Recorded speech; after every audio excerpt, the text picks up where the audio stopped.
kunin ko rin yung mga basahan dito sa kubeta at kinakailangan din pagpagyan kasi si Fabio, kapag naliligo, nagpupulbos. So, yung pulbos nalalagay din sa basahan. Kaya yan, ipagpag natin, ha? Ipapagpag natin sa bintana. Kasi usually mga tao hindi to nakasara mga bintana dahil malamig na. Kaya, walang makakakita kung doon ko ipapagpag, di ba? Kaya pagpag na natin, ha? Hanggat walang tao. Isa-isa lang.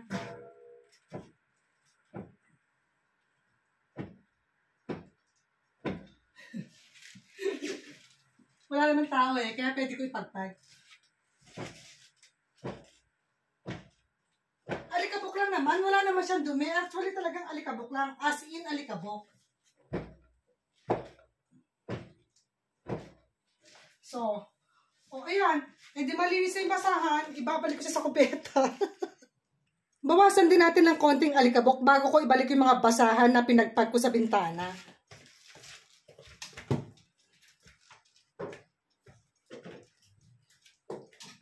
O, diba? Ganyan lang, oh. Dadalawa lang naman kami. Kaya hindi naman siguro masyadong marumi yung ating bahay. Actually, ang dumi lang dito talaga is alikabok. Yun lang aking kalaban, alikabok. Hindi mawawala ang alikabok. Alam nyo naman, alikabok is everywhere. Thanks for watching. Ciao!